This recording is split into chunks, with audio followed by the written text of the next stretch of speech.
Olá amigos, tudo bem? Eu sou o Dr. Felipe Dias, urologista do IRG Hospital de Goiânia, e hoje o assunto que eu quero falar com vocês é um assunto muito discutido hoje nos consultórios, que é o uso de estimulantes sexuais, os seus riscos e problemas.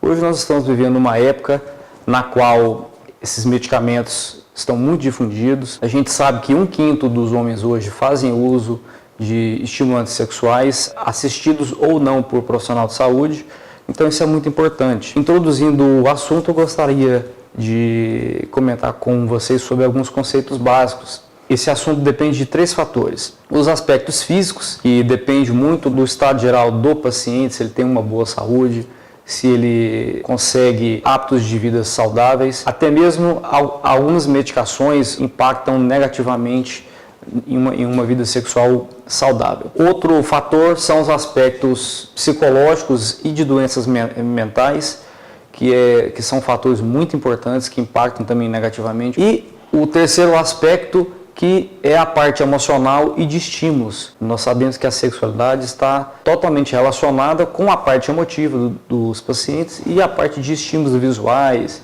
etc. É muito comum nós ouvirmos no consultório também pacientes que associam drogas ilícitas com estimulantes sexuais.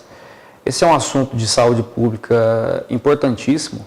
Nós sabemos que hoje as pessoas que utilizam esse tipo de drogas estão correndo até risco de morte, como por exemplo, nós podemos citar o uso de uma droga muito difundida entre a população de faixa etária mais jovem, que no caso, por exemplo, o êxtase, com o uso de inibidores da fosfodiesterase tipo 5, muito conhecidos aí como Viagra, Cialis, etc., podem provocar dores de cabeça intensa ou até infarto do miocárdio e priapismo.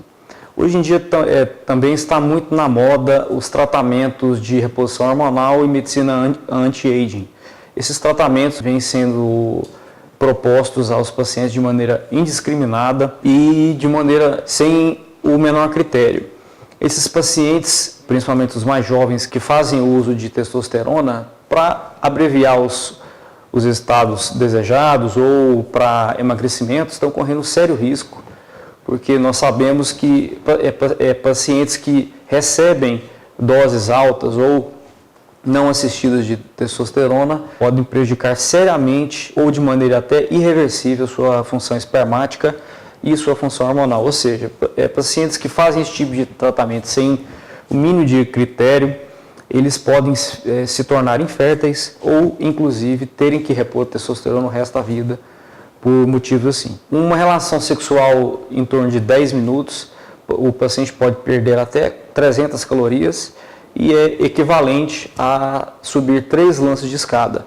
Então, o paciente que está fazendo uso dessas medicações, como Viagra, Cialis, etc., geralmente os pacientes mais idosos, eles têm que ter um duplo cuidado e terem certeza que tem um bom condicionamento cardiovascular para que não ocorram complicações ou que leve até a morte do paciente. Bom amigos, esse foi o Dr. IRG Responde hoje. Eu sou o Dr. Felipe Dias. Se vocês tiverem mais dúvidas em relação a esse assunto, pode encaminhar para as nossas redes sociais ou marcar uma consulta conosco aqui no IRG Hospital. Muito obrigado.